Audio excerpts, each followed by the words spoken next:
Hello बच्चों, मैं दीपिका राजस्थान सरकार और वेदांता के CSR इनिशिएटिव ई कक्षा में आपका स्वागत करती हूं, जिसके टेक्निकल पार्टनर है मिशन ज्ञान। बच्चों, आज हम शुरू कर रहे हैं कक्षा 8 का विज्ञान विषय का अध्याय 14 विद्युत धारा के रासायनिक प्रभाव। और इस पार्ट में हम समझेंगे कि द्रवों में विद्युत का चालन किस प्रकार से होता है, यानी कि कौन कौन से द्रव विद्युत का चालन कर सकते हैं और ऐसे कौन से द्रव हैं जिनमें विद्युत धारा का चालन नहीं होता है। तो चलिए बच्चों शुरू करते हैं।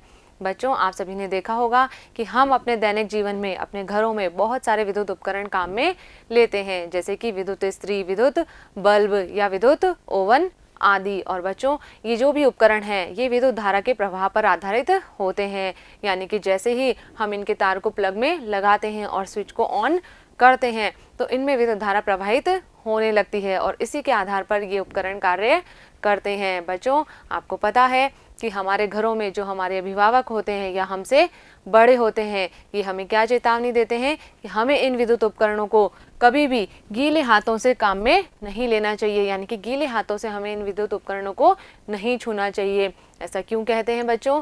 क्योंकि इनमें क्या हो रहा है, विद्युत धारा प्रवाहित हो रही है और इस कारण से जो है हमें विद्युत का झटका लग सकता है। तो बच्चों, अब आपके मन में प्रश्न आ रहा होगा कि ऐसे कौन से पदार्थ हैं जिनमें विद्युत धारा प्रवाहित होती है और कौन से पदार्थों में विद्युत धारा का प्रवाह नहीं होता है। तो चलिए बच्चों इसे समझते हैं।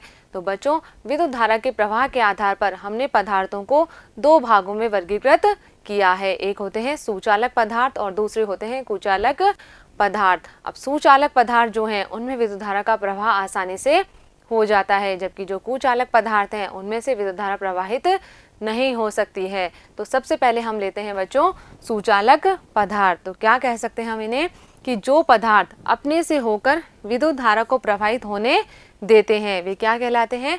वे विद्युत के सुचालक कहलाते हैं। और बच्चों, अधिकांश धातुएं जो होती है वो विद्युत की सुचालक होती है। जैसे हम उदाहरण की अगर हम बात करें तो इसमें तांबा, एल्यूमिनियम आदि क्या हो जाएंगे? विद्युत के सुचालक पदार्थ हो जाएंगे। अब बच्चों, इसकी जांच के लिए जो है हम एक टेस्टर यानी कि एक समपरिक्षेत्र का निर्माण करेंगे। क्या करना है बच्चों हमें? इसमें हम जो है एक सेल या बैटरी लेंगे। अब एक तार से हम इस बैटरी के एक सिरे को जोड़ देंगे और जो तार का दूसरा सिरा है उसे हमें खुला छोड़ देना है। फिर हम एक और तार लेंगे और एक सिरे को जो है बैटरी से जोड़ देंगे और तार के दूसरे सिरे को हम एक बल्ब से जोड़ देंगे। फिर हम एक और तार लेंगे। अब क्या करेंगे? उस तार को हम बल्ब से जोड़ देंगे और एक सिरा उस तार का हम खुला छोड़ देंगे। अब हमें लेना है बच्चों एक पेचकस। तो हमें पता है कि पेचकस का जो आगे वाला सिरा है वो धातु का बना हुआ होता है। तो हम क्या करेंगे, जो हमारा ये समपरिक्षेत्र है यानी कि टेस्टर है, इसके हमने दो तार जो हैं वो खुले छोड़े हैं और इन दोनों तारों को हम क्या करेंगे, ये जो हमारा पेचकस है इसके धातु वाले भाग पर टच करेंगे। तो क्या होगा बच्चों? हमें पता है कि धातु जो है उसमें से विद्युत धारा प्रवाहित हो सकती है। तो परिपथ जैसे ही हमारा पूरा हो जाएगा तो यहाँ से विद्युत धारा प्रवाहित होगी और जो ये हमारा बल्ब है वो जल जाएगा। यानी कि क्या हुआ कि ये जो परिपथ है इसमें क्या हो रहा है, जो धातु हमने यहाँ पर लगाई है उसमें से विद्युत धारा का चालन हो रहा है। तो ये क्या हो जाएगा? विद्युत का सुचालक हो जाएगा। चलिए आगे बढ़ते हैं। नेक्स्ट लेते हैं हम कुचालक। तो बच्चों, कुचालक वे पदार्थ होते हैं जिनमें से विद्युत धारा प्रवाहित नहीं हो रही है। तो क्या कह सकते हैं हम कि जो पदार्थ अपने से विद्युत धारा को प्रवाहित नहीं होने देते हैं वे क्या कहलाते हैं? विद्युत के कुचालक कहलाते हैं। उदाहरण अगर हम इसके देखें तो क्या हो जाएंगे? रबड़, प्लास्टिक, लकड़ी आदि ये सब क्या हैं? इन पदार्थों में से विद्युत धारा प्रवाहित नहीं होती है।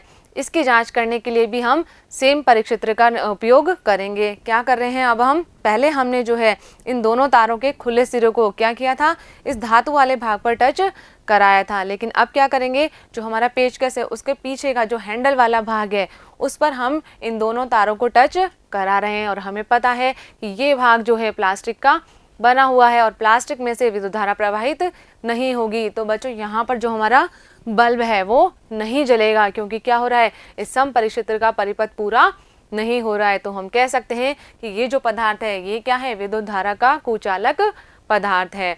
चलिए बच्चों, ये तो बात हो गई सुचालक और कुचालक पदार्थों की। अब हम देखेंगे कि क्या द्रवों में विद्युत धारा का चालन होता है। चलिए आगे बढ़ते हैं बच्चों, और इसको समझने के लिए हम एक क्रियाकलाप करेंगे। क्या करना है बच्चों हमें कि हम जो है एक बोतल का ढक्कन लेंगे और उस ढक्कन में हम डालेंगे थोड़ा सा नींबू का रस या फिर सिरका हम उसमें डाल देंगे। अब बच्चों इसके लिए हम उसी समपरिक्षित्र का उपयोग करेंगे जो हमने पहले बनाया था। क्या किया है हमने, यहाँ पर एक बैटरी लगा दी है और तार की सहायता से जो है एक बल्ब जोड़ दिया है और यहाँ से जो बैटरी से तार निकल रहा है उसका एक सिरा हम खुला छोड़ देंगे और बल्ब से जो दूसरा तार है उसका भी एक सिरा हम खुला छोड़ देंगे। अब क्या करना है हमें कि इस समपरिक्षित्र के जो दोनों खुले तार हैं उनको क्या करना है, हमने जो ढक्कन के अंदर नींबू का रस या सिरका लिया है तो दोनों तारों को हम उस नींबू के रस में या सिरके में डुबो देंगे। क्या करना है बच्चों हमें कि नींबू के रस या सिरके में हमने उसे डुबो दिया। अब यहाँ पर जो है हमें कुछ सावधानी रखनी है। क्या करना है बच्चों हमें कि हमने जो तार डुबोए हैं वो 1 सेंटीमीटर से अधिक दूरी पर नहीं होने चाहिए। यदि मान लीजिए दोनों तार जो हैं वो अधिक दूरी पर होंगे तो क्या होगा, विद्युत धारा का चालन उसमें नहीं हो पाएगा। और हमें ये भी ध्यान रखना है कि दोनों तार जो हैं वो एकदम आपस में टच भी नहीं कर रहे हों, यानी कि बिल्कुल पास पास भी नहीं हो। तो लगभग 1 सेंटीमीटर की दूरी पर जो है हमें इन दोनों तारों को इस नींबू के रस या सिरके में डुबो देना है। तो क्या होगा बच्चों, जैसे ही हम इन तारों को डुबोएंगे तो हमारा जो बल्ब है वो जल जाएगा। यानी कि क्या हो रहा है कि नींबू का रस जो है या फिर जो सिरका है उसमें विद्युत धारा का चालन हो रहा है। तो बच्चों इसमें क्या कह सकते हैं हम कि जो नींबू का रस है वो भी क्या हो गया, विद्युत धारा के एक सुचालक की तरह कार्य कर रहा है। क्या हो गया बच्चों, हमारा बल्ब जो है वो जल जाएगा। तो हम क्या कह सकते हैं कि जब समपरिक्षित्र के दोनों सिरों के बीच का द्रव अपने से विद्युत धारा को प्रवाहित होने देता है तो क्या होता है बच्चों, समपरिक्षित्र का परिपथ पूरा हो जाता है और विद्युत धारा प्रवाहित होने से बल्ब जो है वो हमारा दीप्त हो जाता है। तो बच्चों जो हमारा बल्ब दीप्त हो रहा है वो विद्युत धारा के ऊष्मीय प्रभाव के कारण हो रहा है। क्या होता है कि जब विद्युत धारा उसमें से प्रवाहित होती है तो ऊष्मीय प्रभाव के कारण बल्ब का जो तंतु है वो उच्च ताप तक गर्म होकर दीप्त हो जाता है, यानी कि बल्ब जो है हमारा वो जल जाता है। लेकिन बच्चों कभी कभी क्या होता है कि परिपथ पूरा हो गया है लेकिन फिर भी बल्ब नहीं जल रहा है। तो इसके अनेक कारण हो सकते हैं, जैसे कि हो सकता है हमारा जो बल्ब है वो फ्यूज़ हो गया हो या फिर जो तारों के संयोजन हैं वो ढीले हो गए हों, और ऐसा भी हो सकता है कि हमारी बैटरी है वो खराब हो गई हो। लेकिन बच्चों यदि हमारा बल्ब भी ठीक है, तारों का संयोजन भी ठीक है और बैटरी भी ठीक है, फिर भी ऐसा हो सकता है कि बल्ब नहीं जल रहा हो। क्यों? क्योंकि हो सकता है कि जो हमारा विलयन है उसके अंदर दुर्बल विद्युत धारा प्रवाहित हो रही हो, यानी कि वह विद्युत धारा इतनी पर्याप्त मात्रा में नहीं हो कि वो बल्ब के तंतु को पर्याप्त रूप से गर्म कर सके और बल्ब हमारा जल सके। तो क्या कह सकते हैं बच्चों हम कि कभी कभी दुर्बल विद्युत धारा होने के कारण क्या होता है, बल्ब के तंतु पर्याप्त गर्म नहीं हो पाते हैं और जो बल्ब है वो हमारा दीप्त नहीं हो पाता है। यानी कि क्या हो रहा है कि विद्युत धारा प्रवाहित तो हो रही है लेकिन विद्युत धारा बहुत ही दुर्बल है। ऐसा क्यों होता है बच्चों कि कोई पदार्थ जो होते हैं वो विद्युत का चालन तो कर सकते हैं लेकिन धातु की भांति जो है वो आसानी से विद्युत का चालन नहीं कर पा रहे हैं। यानी कि विद्युत का चालन हो रहा है लेकिन अधिक मात्रा में नहीं हो रहा है। और क्या हो रहा है, इस कारण परिपथ पूरा होने पर भी इसमें प्रवाहित विद्युत धारा जो है वो बल्ब को दीप्त करने के लिए दुर्बल हो सकती है। यानी कि परिपथ हमारा पूरा है लेकिन विद्युत धारा जो है वो दुर्बल है और इस कारण बल्ब के तंतु जो हैं पर्याप्त गर्म नहीं हो पा रहे हैं और बल्ब नहीं जल रहा है। तो बच्चों अब इस दुर्बल विद्युत धारा को हम संसूचन करने के लिए क्या करें, तो बच्चों इसमें हम क्या कर सकते हैं कि जो हमने विद्युत बल्ब लिया है उसके स्थान पर हम जो है एलईडी बल्ब का प्रयोग कर सकते हैं। क्या होते हैं एलईडी बल्ब?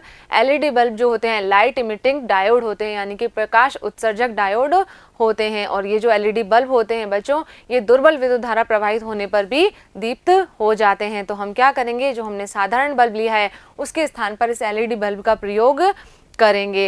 ये जो एलईडी बल्ब होता है बच्चों इसमें 2 तार निकले होते हैं, एक तार लंबा होता है और एक तार थोड़ा छोटा होता है। तो जो हमारा लंबा तार है उसे हम सदैव बैटरी के धन टर्मिनल से जोड़ेंगे और जो छोटा तार है उसे बैटरी के ऋण टर्मिनल से जोड़ा जाता है। तो इस तरह से हम क्या करेंगे, दुर्बल विद्युत धारा का संसूचन भी कर सकते हैं। इसके अलावा एक और तरीका है जिससे हम विद्युत धारा का संसूचन कर सकें, और उसके लिए हम क्या करेंगे, एक समपरिक्षेत्र का निर्माण करेंगे। ये हमने अन्य समपरिक्षेत्र बनाया है दुर्बल विद्युत धारा के संसूचन के लिए। इसमें क्या करना है बच्चों, हम जो है एक माचिस की खाली डिब्बी लेंगे और उसमें से हम ट्रे को बाहर निकाल लेंगे और उस ट्रे के चारों तरफ हम जो है एक विद्युत तार लपेट देंगे। इस तरह से हमने क्या किया, उस डिब्बी के चारों तरफ हमने तार लपेट दिया है। और वो जो हमारी ट्रे है उसके अंदर हम रखेंगे बच्चों एक छोटी चुंबकीय सुई। चुंबकीय सुई में क्या होगा, विक्षेप होगा और इसी से हमें विद्युत धारा का पता चलेगा। अब क्या करना है बच्चों हमें, कि जो तार का एक सिरा है उसे हमने किससे जोड़ दिया, बैटरी से जोड़ दिया है, और एक जो दूसरा सिरा है उसे हम खुला छोड़ देंगे। उसके बाद में हम क्या करेंगे, दूसरा तार लेंगे और उसे बैटरी के दूसरे सिरे से जोड़ देंगे और उसका भी क्या करेंगे, एक सिरा जो है वो स्वतंत्र छोड़ देंगे।